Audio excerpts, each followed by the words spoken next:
our guest today is the incredible actor, Tony Shalhoub. Tony has been appearing in television, film, and theater for more than 30 years. He's a Golden Globe Award winner for his portrayal of Adrian Monk on the USA Network series Monk. He's had memorable roles in films such as Big Night, The Siege, and Men in Black, and I'm just naming a few. Tony's also a 4-time Tony Award nominated actor, and he took home the Tony Award for his incredible performance in The Band's Visit. And if you're like me and you love to binge watch incredible TV, you have been watching him on the Amazon series The Marvelous Mrs. Maisel, because he's been delighting all of us with his performance as Abe Weissman. So without further delay, we here at the Alliance want to welcome you, Tony. Hi. There you are. There you are. That was pretty seamless. Yeah, smooth. I like to think that you're just in Atlanta with us right now. I wish I were. No, I'm in rainy, blustery New York City. Now you have family here, right? I do. I have 2 sisters that live there, and I've spent many, many, many days down there and seen a lot of theater down there. My nephew, Tony Larkin, he was an actor in Atlanta for a long time now, works up in Minneapolis, has been living up there for the past few years. Yeah. But I love Atlanta. Yeah. Now, have you ever done any theater in Atlanta? No, only kind of readings and fundraisers and things like that. Okay. But I happen to be available for the foreseeable future. Yes, and maybe we can do some live streaming readings, because right now that's what we have as at our fingertips. Yeah, okay, I'm in. Now, you started out in regional theater, right? Well, no, my first question, Tony, is how did you start out in this business?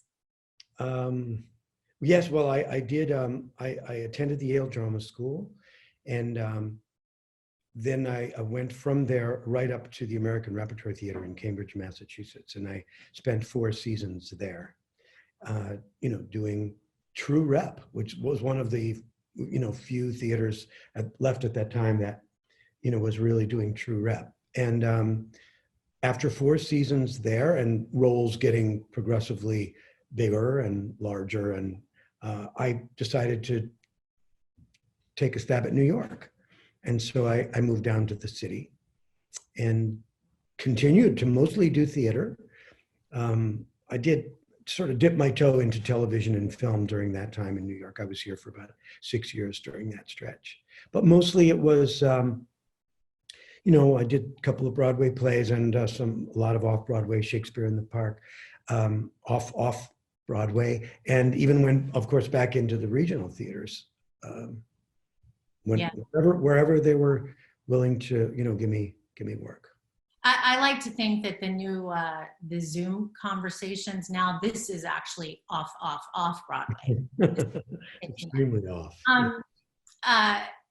You will hear from some fabulous people once we open up to Q&A, Tony. But I know that all of us on this call, our heart is in regional theater, and what regional theater does for the community and for community conversations. Can you speak to what you probably recognized as to that, as far as the community conversations that come from these fabulous theaters that are across the country? You and I talked about this a little bit the other day, but you are such a smart person and so insightful. You probably, even at a young age, knew how important it was. Well, I think it hit me first when I was early on in college. I attended my first couple of years of college at the University of Wisconsin in Green Bay, where I grew up. And there was it was a small school, a new school, but it had a really good theater department. And I remember, I think I was a freshman, and they brought in a group of, I think they were from the Guthrie. Regional, I was so kind of new to the game, I wasn't that aware of even regional theaters at that time, but they were either from the Guthrie or the Milwaukee Rep.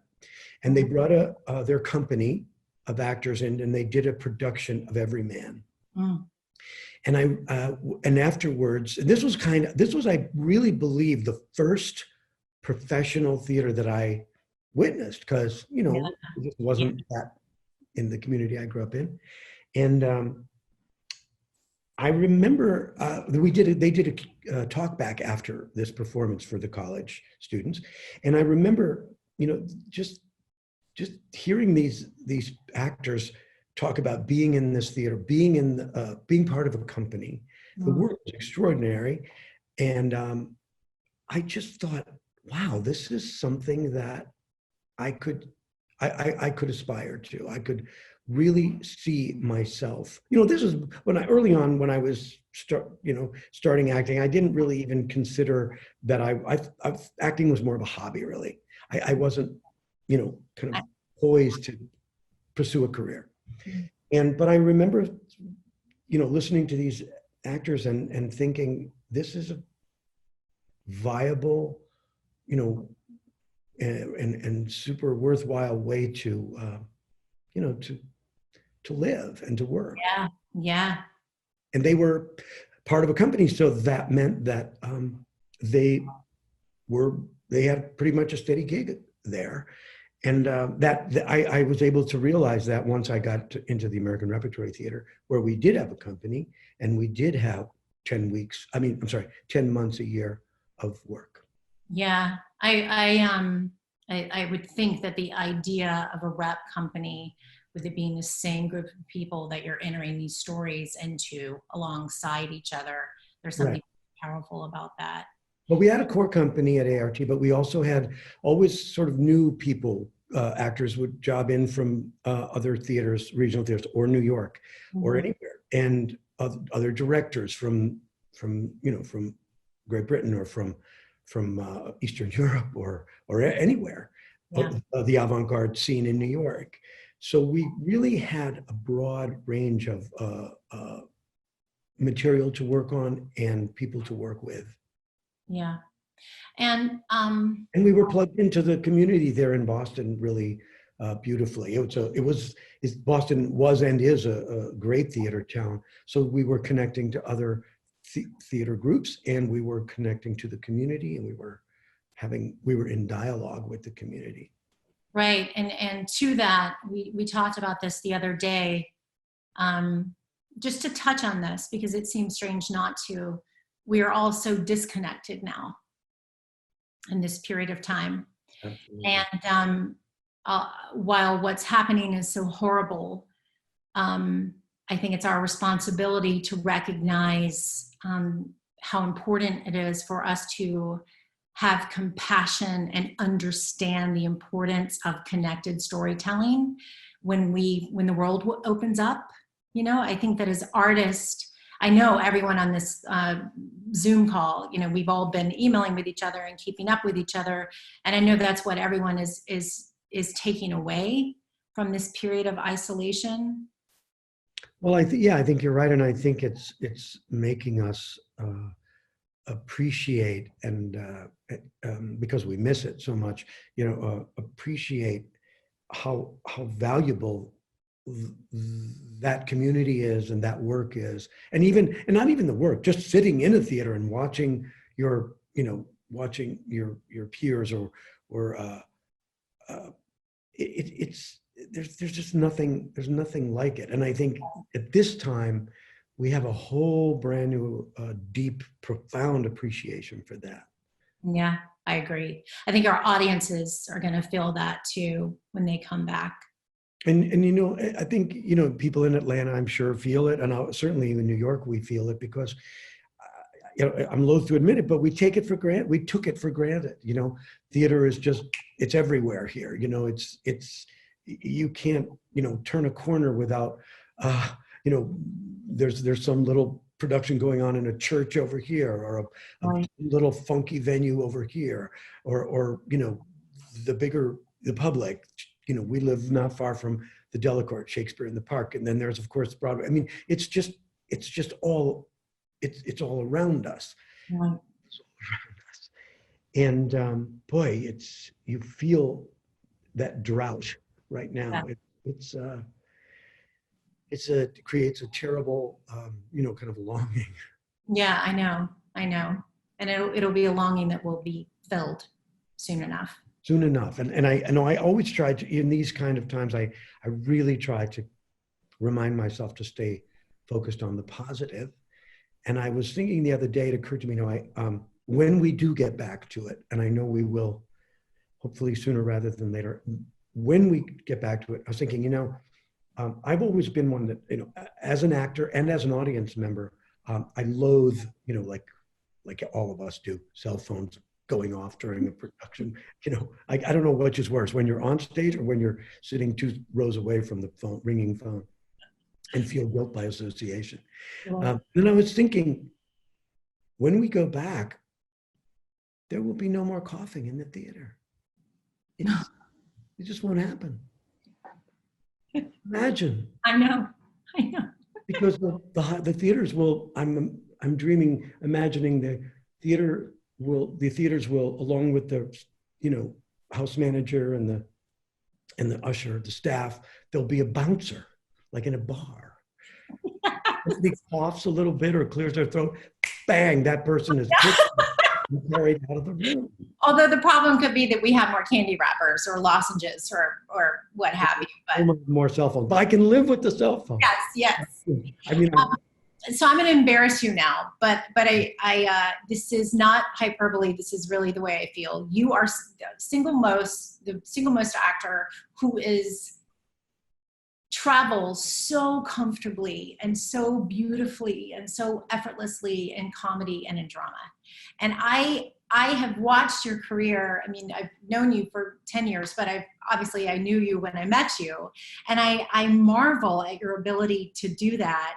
And I also am so impressed by your ability to not be stereotyped or to allow yourself to be stereotyped, I suppose. How do you do that? At this stage, and at this age, I would be okay to be stereotyped as long as I was cast in anything. So it used to be a problem. Now now I welcome any job. But to answer your question, I think a lot of it, it goes back to the regional theater, the being trained and having worked in the regional theater for so long, because that, the emphasis in our training and the work there was always on character work and not, and transforming and all that, and not playing things too close to yourself. And I've been fortunate in that I've been able to, or I've tried to,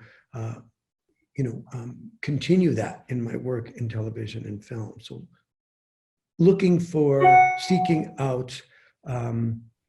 seeking out roles that are challenging or different, or different maybe from what I've done before. And is there a kind of character, a type of character that you haven't played that you'd like to? Yeah, I don't really worry about that so much or focus on that so much. I mean, I'll tell you though, one that I do think about a lot is about 20 years ago or 21 years ago, I did an off-Broadway production of Waiting for Godot. And, that would be a play that I would love to revisit now. Not to say that I was too young for it then, but because those characters, can be any age really. But now, and especially after the pandemic, having us all live through the pandemic, that would be a really interesting play to revisit. And I think, having lived this much longer and having gone and having experienced loss and things like that, I think it would be interesting. Yeah. Well, we have this recorded, so I'm going to bring this back up to you, and maybe you want to come to the Alliance and do that. No pressure. We'll talk offline. You also, Tony, travel so comfortably across all entertainment mediums. Comfortably? You used to. What's going on inside my head? You're darn good. I mean, like I think of you in Big Night. I think of you on Monk. And then your Broadway performances, you know, I was doing a little research to make sure I was prepared for today, and I was reminded Golden Boy. I forgot about that exceptional performance.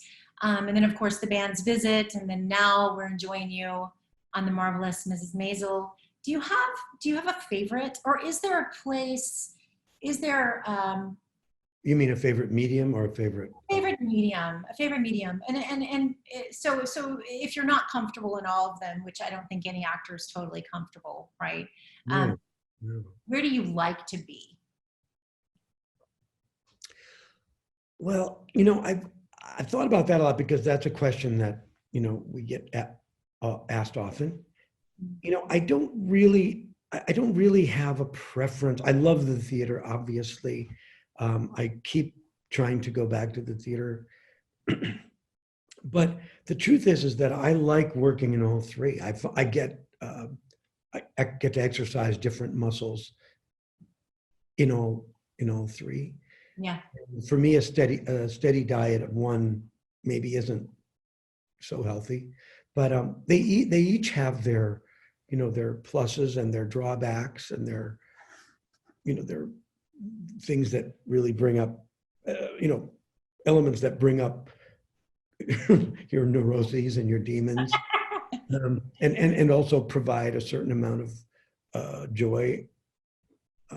I hesitate to say satisfaction, because I really believe that we're never really totally satisfied. We shouldn't be. But to answer your question, I guess, yeah, I find that there are things to be gained in all three. In all three. Yeah. But I have to say, when I'm away from the theater for too long, Mm-hmm. that's the one I think I miss the most. Right. You know. Right. Do you remember the first show you saw as a kid? Well, that I mentioned, well, the one, oh, you mean the first, like, even a non-professional? Yeah. I mean, I was, my sister, Susan, who's an actress in Atlanta, she was kind of paved the way for me. And I think when she was in high school, I would go and see those. I was a kid, and I would go and see those, and even got put into a couple of those productions Mm-hmm. as a young boy.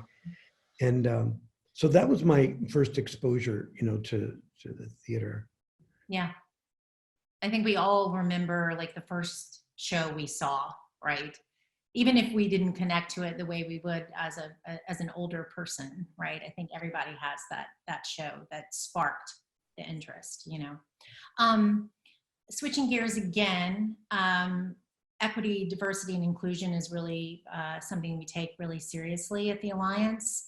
And of course, a big part of this is dependent on the stories that are being created by writers, and the stories that are produced in studios and at theaters. And with the scripts that have come your way in the past, let's say, decade, do you find that we're doing our work well and creating stories that reflect the full tapestry of representation?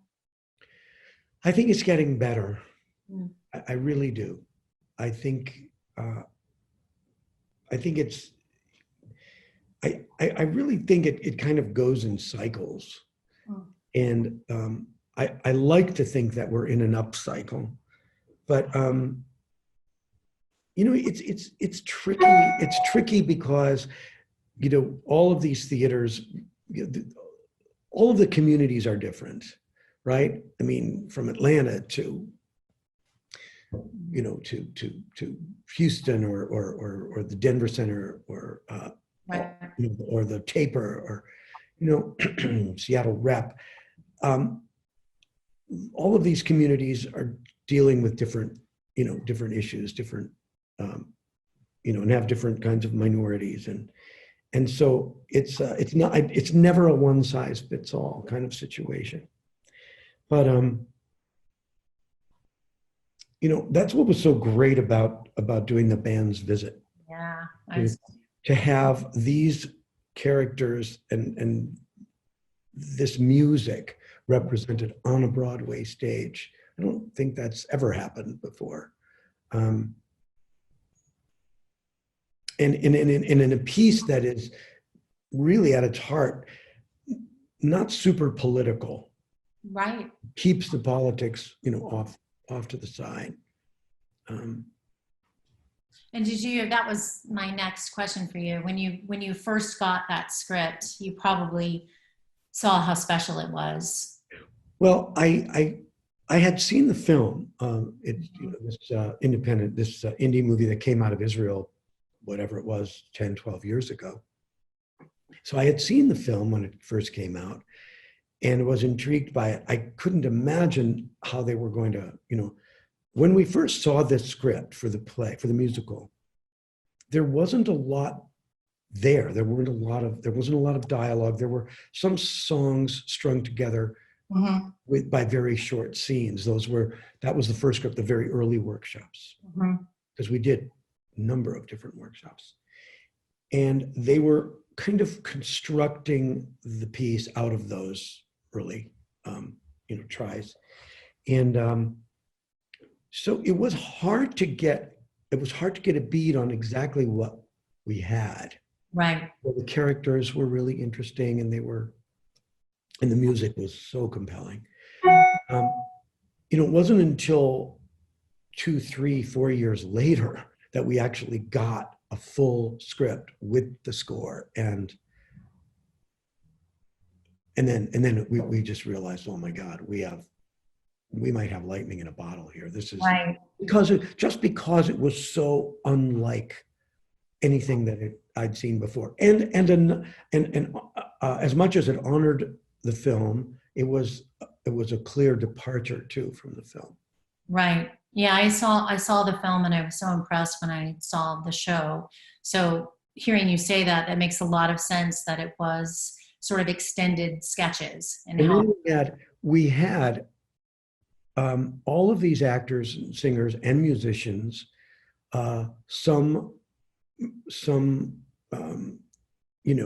were Israeli, some were Jewish, some were Middle Eastern, some were Arab, some were neither.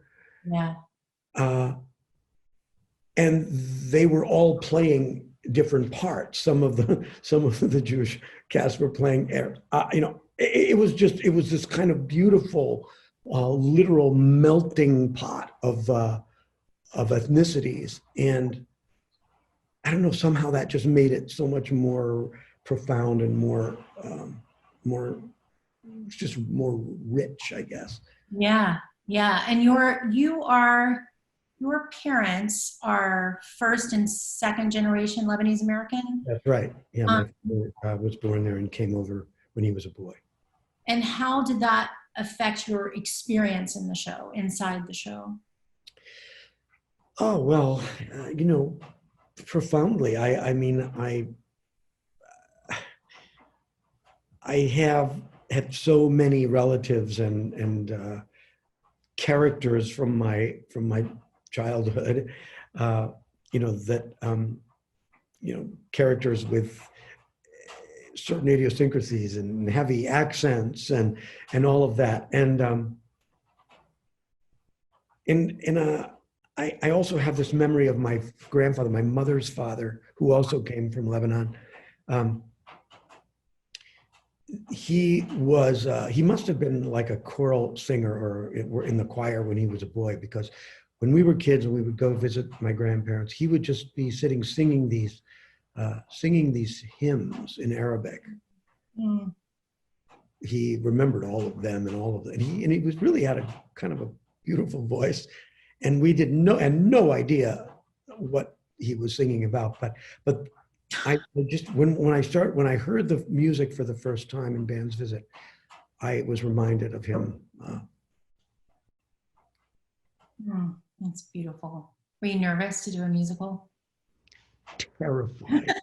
Nervous doesn't even begin to describe it, because I was in this show with so many seasoned Broadway singers and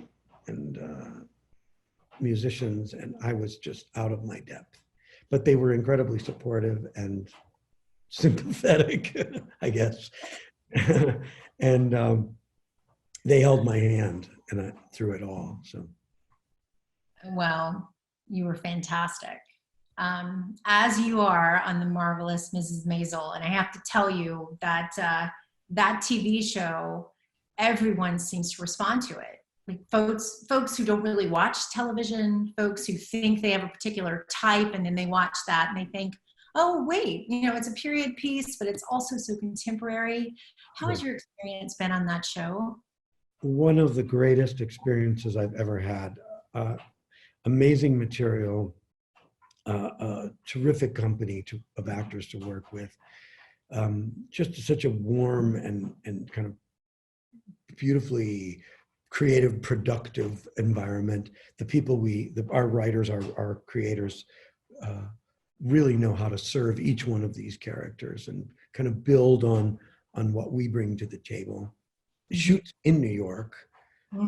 That's a real plus. And we're down now, of course. We were supposed to come back in early June, and now it looks like we may not be able to ramp up again until September. So we're a long time away from it. Yeah. But just to answer your question, yeah, it's an extraordinary experience. And I also love that period. Yeah, me too. Yeah. I love working in that period. It reminds me of my youth, and I sort of try to like channel my own father, because I all the clothes and all of the automobiles and the furniture and everything just harkens back to my early childhood. Yeah. And it's so fun to watch how the character's changing and trying to figure it out. Well, I think they very wisely, started this series in the late 50s so that they could, transition into that whole cultural shift into the 60s. And season 3, our last season, was 1960. So now we're moving into a whole different time in the country. Yeah. Just as I think most everyone can remember the first show they saw, we all remember our mentors. Who's the mentor that comes to mind for you? Oh boy, there's been so many people that have, influenced me along the way.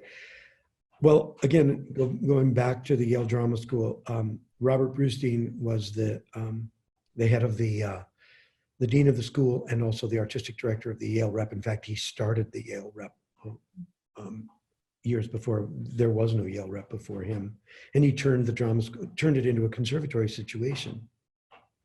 So he was a tremendous influence, and still is. He's 93.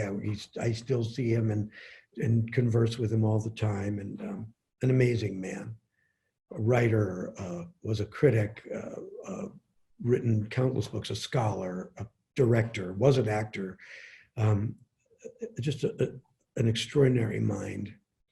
And then there were other teachers and directors along the way who I work with, repeatedly, that really helped me in difficult times. Andre Belgrader, Romanian director, was a teacher of mine and a great influence. And then I have to also say that because I'm from such a big family, I'm from a family of 10 and I'm the second youngest.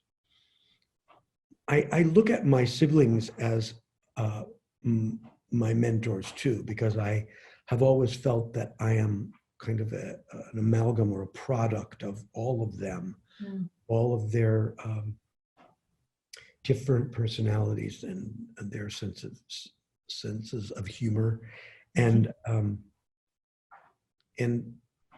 their support. And I feel that I can carry them with me when I in my work. I gets crowded in my head. Right. Well, we are going to open it up to some Q&As from all of the fabulous people that we have here. Just as a reminder, you just, for my Zoomers, you just tap on the hand raise down there at the bottom, and then I can look up here and see who is raising their hand. Amelia Fisher, I see you have a question. We are now allowing you to talk.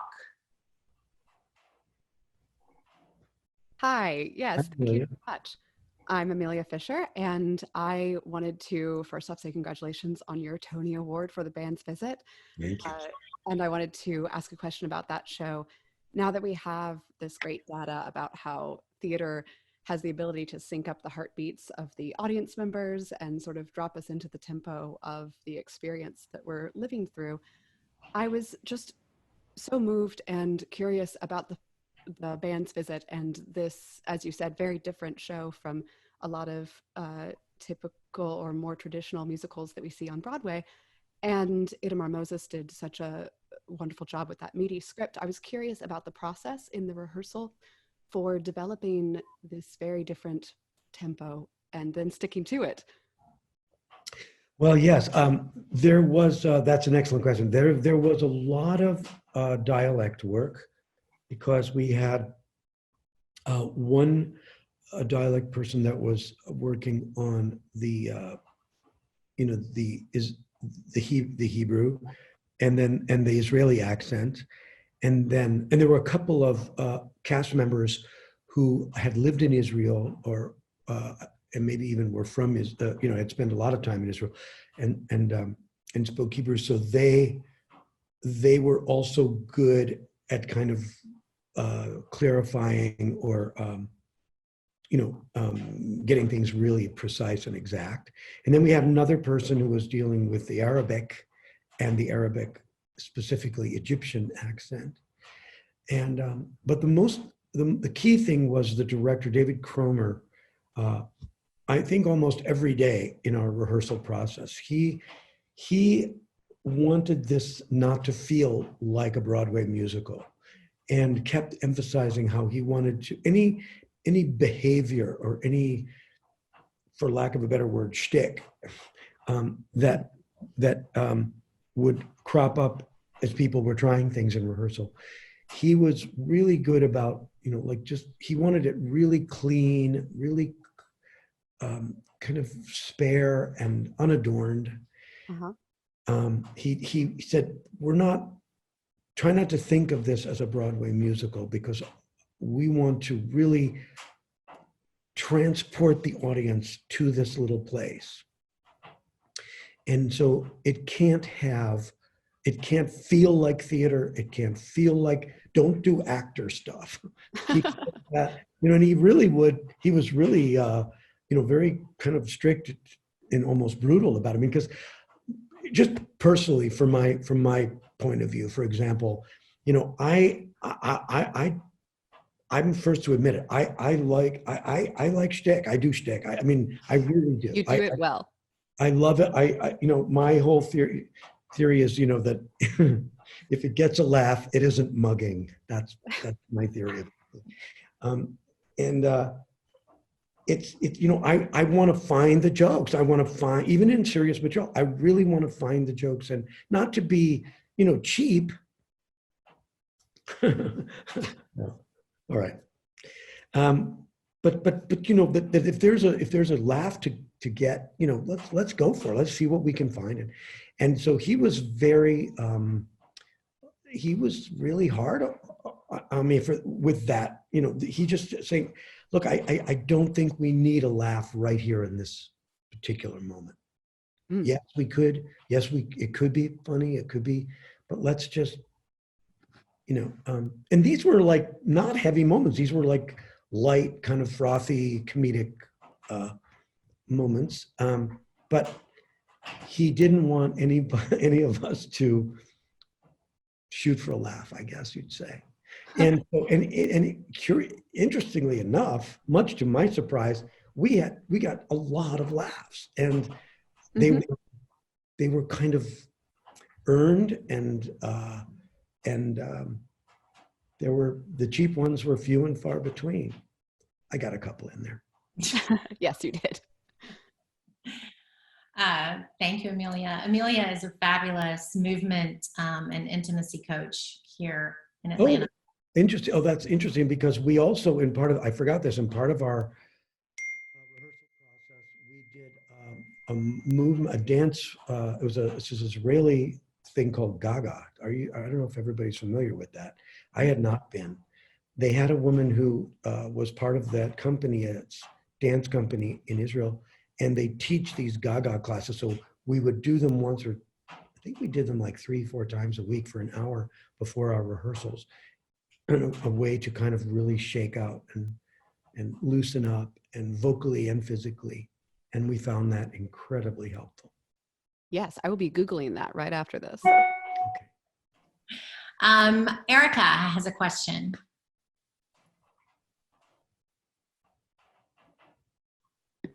Hi, it's so nice to speak to you. My name is Eric Abrahamson. Eric Abrahamson works too. You come up on my chat, just so you know. Perfect. Thank you so much for doing this. I just want to say I worked with Susan about a year and a half ago, and she speaks very highly of you, and it's really cool to hear stories. I wanted to, you mentioned it very briefly, but you talked about not being satisfied, right? Like through a process or anything like that. How do you avoid the pitfalls that may like come in with that, right? Like how like the unsatisfaction with something can be disguised as like the feelings of like inadequacy towards oneself or anything like that. How do you navigate that through your mind? Yeah, it's very tricky. I'll tell you, I think it's really helpful, and I just came to this a few years ago, really. It's helpful to read about other artists, not just actors. I can give you a number of examples, but the more I explore this, the more I find that it's true. It's kind of the artist's journey. I did a independent movie a few years ago about Giacometti that Stanley Tucci wrote and directed. And Giacometti is this amazing artist and very successful artist and sculptor, of course, and wasn't just successful after his death. Posthumously was making tons and tons of money and an enormous celebrity while he was alive in Paris in the 60s and 50s and 60s. And he was tortured by feelings of inadequacy and thought of himself as a complete charlatan, even though he had works in museums and galleries and was selling his art, and he was one of the most successful. And he was completely neurotic about how futile this whole pursuit was. I also worked on a play a few years ago at Lincoln Center, Act One, where we're based on the book by Moss Hart and about George S. Kaufman and Moss Hart. And while I was researching that, I read a couple of biographies about George S. Kaufman, also one of the premier American playwrights and directors, also very, very insecure about his work, always thought every success was a fluke and every next project was going to be a crashing failure.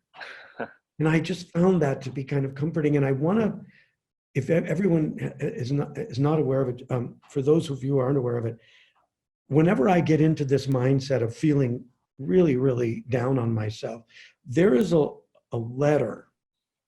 I have it here. It's hold on, please, 1 second. It's a letter. I think it's from Martha Graham to Agnes DeMille, or vice versa, about this very thing. Amanda, can I just take a second and find this? I won't read it, but I just want to flag it so that people can Google it, because I found it. It'll just take me 30 seconds to. In that time, I'll tell Eric, I'm so sorry. I just emailed. Okay, yeah. So this is a letter to Agnes DeMille, who of course was a very famous choreographer and changed the whole world of dance, to Martha Graham, also a contemporary, who also changed the world of dance. And it's only 3 or 4 paragraphs, but it speaks to this very thing. And I'll just read one short passage from it, which is relevant. There is no satisfaction whatever at any time. Now she's talking about for artists of any kind, people in the creative, who do creative work. There is no satisfaction whatever at any time.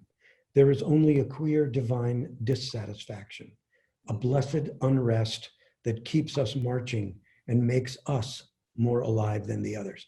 I mean, there's more to the letter. That's the end of it, but there's more to the letter, which is incredibly, I find incredibly comforting and helpful and humbling. In that it's important to remember when you're having these feelings of panic or insecurity or low self-worth, that you're just part of a continuum of artists and creative types that goes back centuries.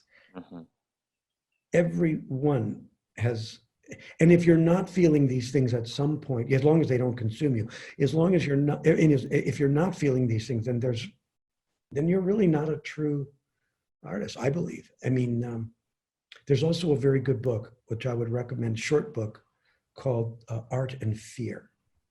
Can't remember it's written by two men. And it also speaks to this very subject. Wow. Thank you. Okay. Thank you. Tiffany Morgan.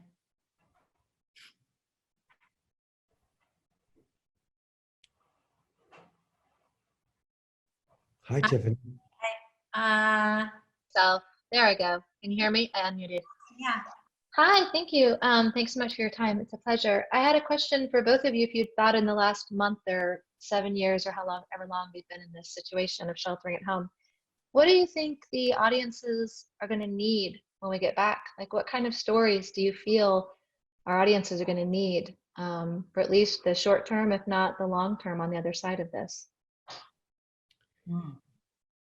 Oh boy. Well, my initial instinct is that they will want that they'll want to kind of move off of this, and my hope is that they will be looking for comedies, comedies of substance, contemporary, but I think they're also going to be looking for messages of hope and sort of, I guess stories about resilience and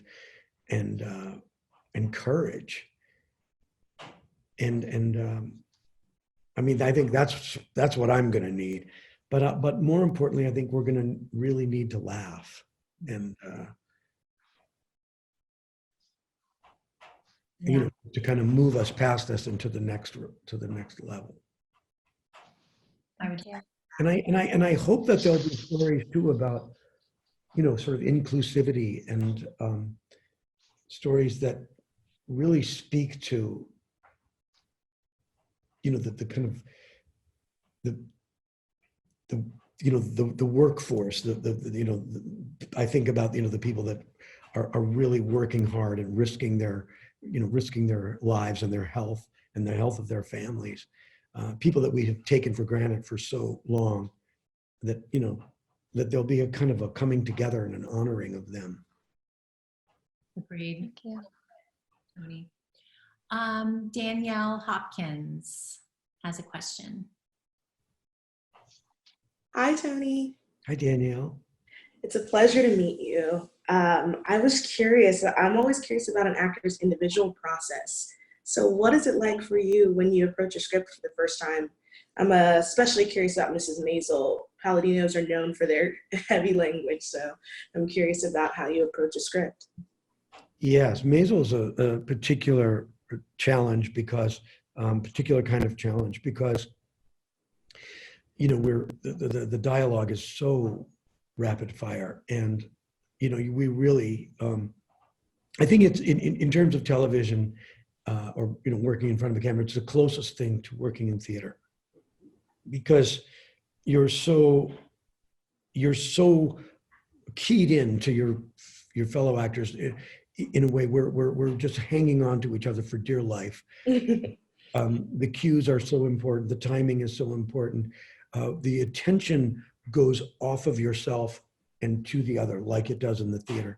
And they also, our writers and our directors like to do these long takes, moving from room to room, and with fewer cuts, which means you really have to be, you have to have this stuff super cold. You can't just stop and start, stop and start.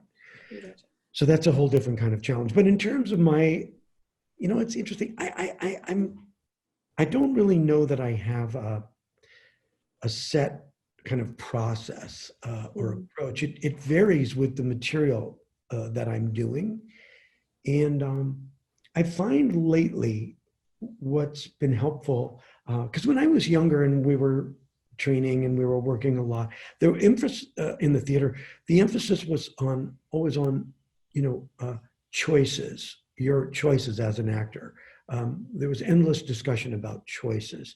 Is the choice bold enough? Is it big enough? Is it deep enough? Is it honoring is it serving the material? Is it serving the other characters? Is it serving the other actor? Is it getting in the way of the other actor's choices? All of these things this was the main kind of focus. And so in a way, I think we overshot on that. I did anyway. And I would make these choices and try to make bold, risky choices. And then I would try to kind of refine them and perfect them and those choices. And then I discovered not too long ago that was kind of working against me in a way, that the perfect was really truly the enemy of the good, in the sense that it was okay to make a choice in the rehearsal process, of course, and work through it, but not to be afraid of letting go of some of those choices. I always was afraid to do that, because I thought, well, if I let go of this, then what do I have to hold on to? And then I realized that it really is an exercise in letting go and reinventing and reimagining and recreating. And that's really true when you get on stage too, to be courageous enough to not just get married and set in your ways, and it helps to keep you in the present, and it keeps the material kind of live. Does that make sense? Absolutely. Thank you. Elisa Carlson has a question. Elise. Hi, Tony. Thank you for being here today. Thank you. So wonderful. I was hearing you talk about dialect coaching for Band's Visit, and that's one of the hats that I wear at the Alliance and all around town. And something that has occurred in Atlanta, which I'm sure you know, which is this film and television boom, which just sort of moved in and took over, and we were all like, what is happening? So I keep being asked to work on these films, and I keep working on these films, and they keep paying me lots of money, and that's really great, and I meet amazing people like you. I hope so one day. But it's just so different, and I appreciated very much your statement about always wanting to come back to the theater, and the theater meaning so much, because that's so true for so many of us here. I'm not alone in that. All of a sudden we find ourselves torn in lots of different directions because we're paid so much better to work on film and TV, but then we walk onto those sets and there's no mission, there's no who am I talking to, that soul of it.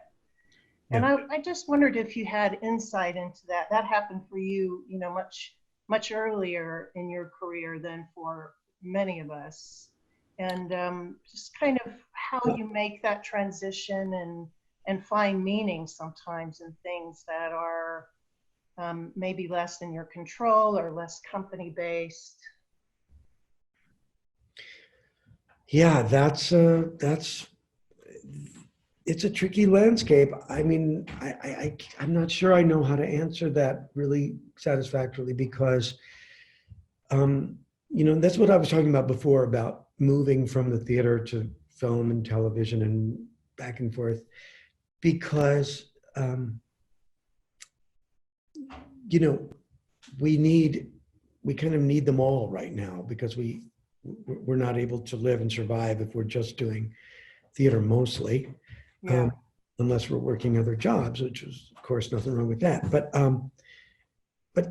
I think you have to approach your you know, the problem with film and television is you get very little rehearsal, and Right. and let's face it, most of the time you get very little direction because there just isn't the time and the money for that. And directors are more of, you know, they're more working more from the technical side, and they're traffic cops more or less. We have a little bit of a slight advantage with Maisel because we do these long 3-4 page take, you know, oneers. We do have to rehearse them a lot. In fact, we might sometimes take a half a day just Wow. to get all the technical stuff right. Mm-hmm. But that's rare. And so I think what you have to do is you just have to, you know, look at all of your work as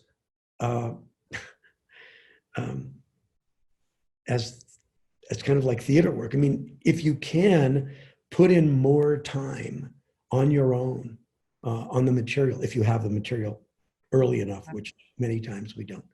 But I think it's just a constant struggle. And we're not always successful. I don't always know how to do that. Well, it's just interesting to hear from someone who has been doing this, going back and forth, you know, for a long time. You know, when I know I have to chase actors for dialect sessions, you know, there is very little time for, you know, for prep.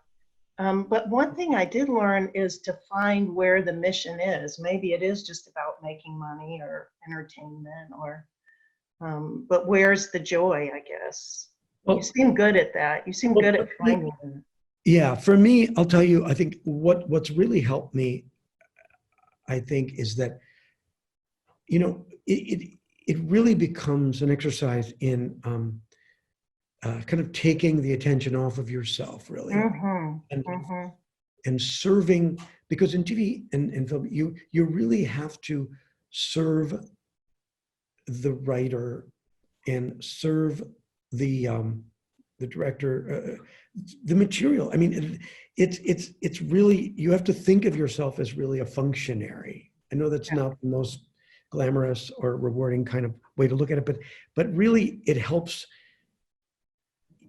to take the attention off of yourself. Once there's like that old Stanislavski quote that I keep kind of going back to, which is, you know, love the art in yourself, not yourself in the art, or something. Exactly. Yeah. And this is where that really kind of comes into play, because look, when you do these things, you know, when that product goes out into the whatever ether, the thing that you did and took days and days to do, and then is over in 10 minutes, or, you know, it's aired, and, you know, the person, it's about the person that's watching it. It's for them. It's a diversion for them. It takes them out of their struggles, out of their day, out of their troubles, or whatever, hopefully. It's, you know, and they're doing, and keep in mind that they're not hyper focused on it like we are.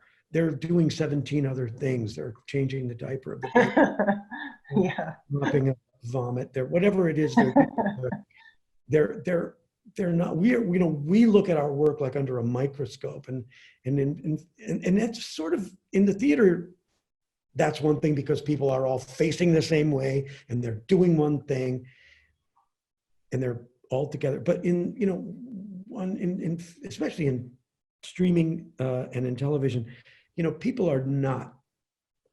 They're just not. They're living their lives, and you're one of, you know, 15 things that they're thinking about in that moment. Does that make sense? Thank you so much. That's really beautiful. There's so many of us in that dance right now, trying to figure that out, as you can imagine. Yeah. Thank you.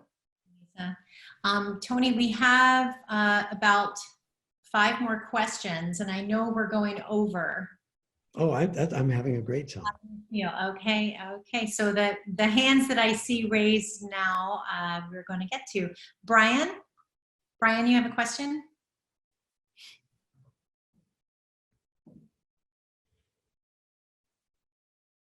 Thank you for doing this today, Tony. Really appreciate it. Big fan of your families, Susan, and especially your nephew, Tony. Yes, both great. Great people. Clearly come from good stock. I had a question about what advice would you give to the artist trying to manage the business of being an artist? I mean, we talk about the art and how we bring ourselves to the art or let the art come through us, but there is the business side of this, and managing that seems to be one of the more difficult things that we contend with throughout our careers. And I was wondering if you might have any insights into that. Well, I mean, I hope I can be of help there. I mean, in my experience, and I've had rocky times and rough times and some decent times.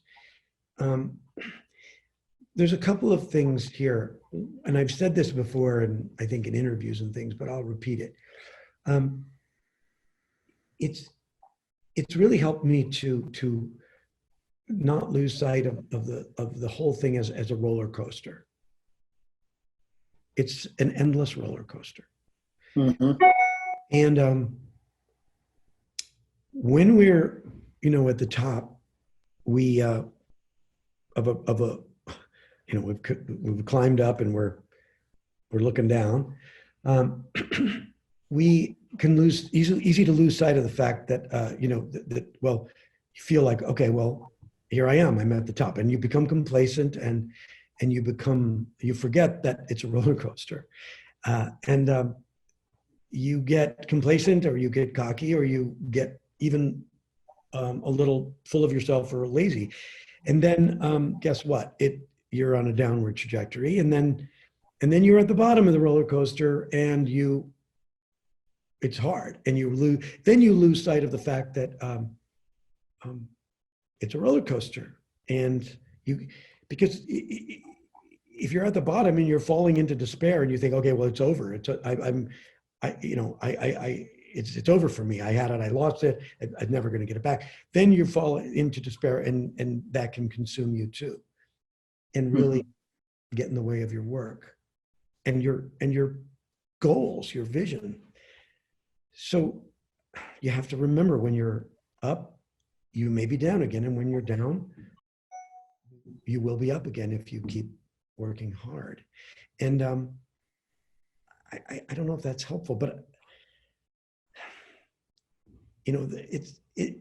but there is comfort in knowing that that's really the way it's always been, and it's the way it's been for 99% of us. I mean, there's only a very small handful of people that maybe don't have that experience or didn't have that experience, and it feels like when the gigs are coming, they're never going to stop, and then when they stop coming, they're never going to come again. Exactly. So if you lose sight of the roller coaster, then you're going to either, you're going to flame out, or you're going to fall into, irretrievable, melancholy and despair. That's no good. The real, that's really the long and short of it. And the other thing is, I think, to keep ourselves sane is to find some balance in your life, so that your work and your career, it's not the be all and end all, that you do really have to manage your physical health, and you do have to manage your relationships, and you do have to somehow, put in time into your, your psychological well-being, and even your spiritual, whatever that means to you. And really try to, so that you have somewhere else to focus and somewhere else to gain sustenance and comfort when the work dries up. I'm going to go read 10 plays now. Thanks. And also one last thing is, if you are lucky enough to make any money in this business, try and save some money. I work in the theater, man. Well, try not to go too far into debt then. Thank you. Diani has a question. Hello, family. Can you hear me? Yes, I feel so cheesy that's how I started my question. Um, going sort of back to Elisa's question and something I really wonder in general. Yes, picking between theater and film and TV, especially in Atlanta, has become a new and challenging and roller coastery part of the business. How can you walk us through a little bit? Apologies if this seems too large a question. Please feel free to pick and choose as you should feel. But can you walk us through a little bit how you decide what you'd like your next project to be, whether film and TV? Is it oftentimes a matter of just what you can fit into your schedule? And when you decide that, does any of that decision making, is any of that predicated on, for example, how much power in the process you would have? Like, I would like to do this if I can pick the director, or I would like some casting autonomy, or, we have to be done by this time. Can you walk us through a little bit of your process? Well, it's not quite like that for me. I mean, it's not like I like most people, I wait to, for something to come up or to read for, or to, I'm, excuse me, I'm presented scripts or I'm submitted for things like everybody. It's not like I have a million things to choose from. I mean, maybe it appears from the outside that I work constantly. I don't. I mean, that said, there were a couple of years there in the recent past when I happened to be doing the band's visit and Maisel alternately. A pilot, then off Broadway, then the first season, then we moved to Broadway. But that was just that's a rarity. I try to look for material or gravitate to material that that I have some sort of personal stake in, or that speaks to me, that isn't just a job for a job's sake, but has something to do with some unresolved conflict in my own life, or or something I've been wondering about, or something that I've been curious about, or something that where I can actually plug in a personal stakes into it. And the other part of your question is how much control do I have? I don't have that much. I was a producer on Monk because I requested that. And so Monk was a different situation where I didn't have final say, but I did have a voice. I was involved in guest casting, for example. I was in the editing room. I was able to make a case for what I thought was right. And some arguments or some negotiations I would win, and some I would let go. But that was a rare situation. I'm not a producer on Mrs. Maisel, so I don't have that same kind of responsibility or input. But in terms of your, I mean, look, the fact that you guys are wrestling with, TV and film work and theater, those are good problems to have in Atlanta. I mean, really good problems to have. And I think you just have to, when it's possible, do things that are, that somehow speak to you, or that are, see, sometimes I really find that if I have a choice between doing, two things or something, I will choose the thing that I don't fully understand, or that I don't fully know how to do. I choose the thing that is, maybe just a little, feels slightly beyond my reach. Because I want a challenge. Maybe you can't do that every time, but now and then I like to go outside my comfort zone. That's what the band's visit was all about, and maybe you'll find that helpful. It was. Thank you so much.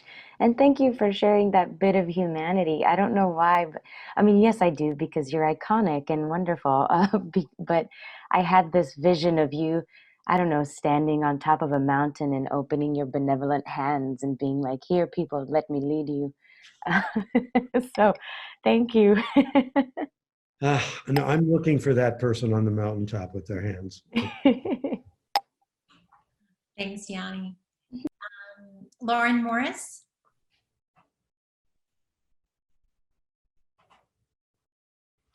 Did we lose somebody? Lauren? Well, I can allow her to talk. Nope. Okay. AJ.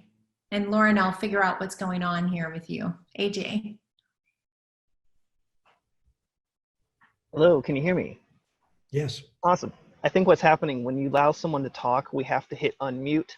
So I think people, we panic and we're like, oh, hit the button, hit the button. Oh, yes. Mr. Shalhoub, thank you so much. This is awesome. We were legitimately supposed to be in rehearsals at the Alliance literally today. So I understand firsthand your roller coaster analogy. Thank you for that. You talked about shtick. I was actually introduced to you via Galaxy Quest, which I think is a wildly underrated movie. It really means a lot to my family and I, that movie. But as someone who really loves to do like really fun, big comedy, but then really serious drama, that's just straight up range. So as somebody with legitimate range, when you were a little bit earlier in your career, did you find yourself struggling in kind of navigating a direction for yourself? Like, ooh, maybe I should focus more on comedy because that's where I can get work, or ooh, people see me as dramatic, so maybe I should go. Did you find yourself having to like an internal struggle with having range, or did you just kind of stay true to yourself and just kind of let it lie, basically? Yeah, no, I didn't struggle with that. I was just wanting to work. I like everyone, I just wanted to, I wasn't smart enough or clever enough to worry about that kind of stuff. I just was really trying to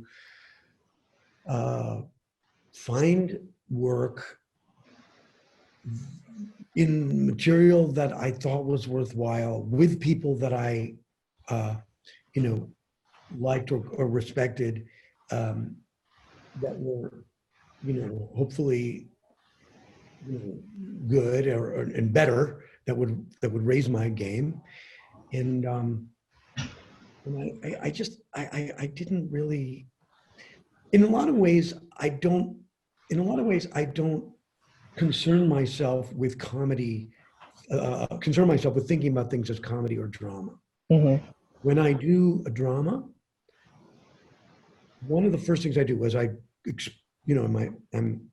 exploring a script, is I look for the jokes. I do. I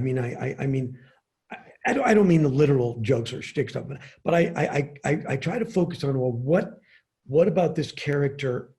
What would this character find funny, and what makes this character? When would this character be funny, and where is the other side of this, darker, tragic. I mean, even Shakespeare messed with it. I mean, even in his tragedies, he always threw a funny scene in there, So, and conversely, when I look at comedic material, I look for, well, what are the high stakes here? What is this character? What's his character's problem? And what's going to make this character really, I mean, that's what comedy is. Comedy is just, exaggerated tragedy. Yes. I mean, and what's this person really find troubling? And I try not to think of them as separate things. I mean, I once heard a Chris Walken speak, if it was a Q&A or an interview or something, and he said something similar when he was asked a similar question. He said, well, it's all comedy. I mean, it's, you know what I mean? There really isn't, that's just a way of saying it. It's really all one. Find the human. Yeah, that's really good to hear. I feel like we get a lot of, especially early on in our career, we get a lot of talk from our agents, our managers and stuff about, well, who are you within the industry? Who are you? How can we help you find work? So it's good to hear that. Yeah. You can just be yourself. And if it's any consolation, I mean, I was asked that too by agents and casting directors. I would go into to auditions with casting directors, and whatever it was, could be a off-Broadway thing, or sometimes I would go in for, I remember once I went in for a commercial audition here in New York. A young casting person, I didn't know them, they didn't know me. And I read the copy, and she she literally said to me, so what is it you do that's funny? What makes you funny? What Yeah, we've heard funny about you? I obviously did not read this very well because it was funny copy, and she just point blank asked me, so what do you do that's funny? I mean, you can't get too caught up in those other people. You'll Yeah. that way to life madness, I promise.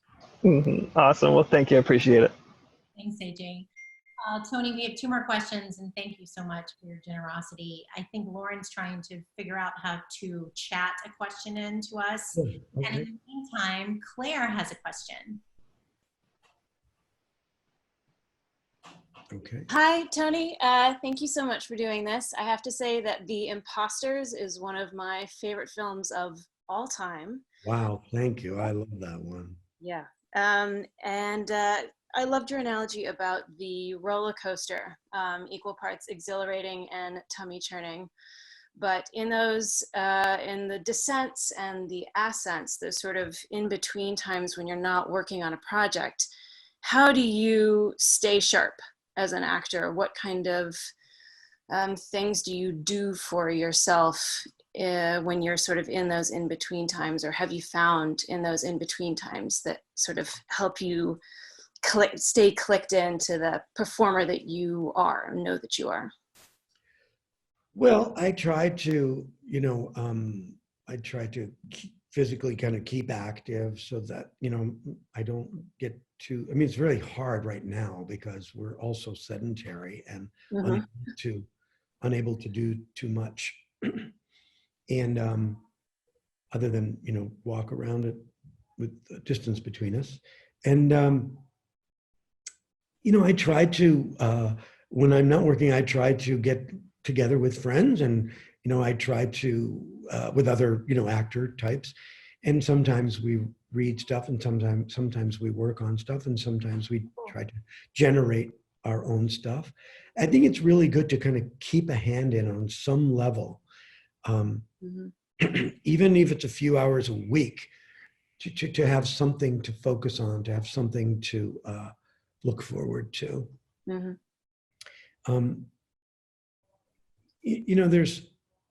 But also I find when I'm not working, I seek out performances, whether it's like great performances or, online or this or so, or films that I always wanted to see or have seen and loved.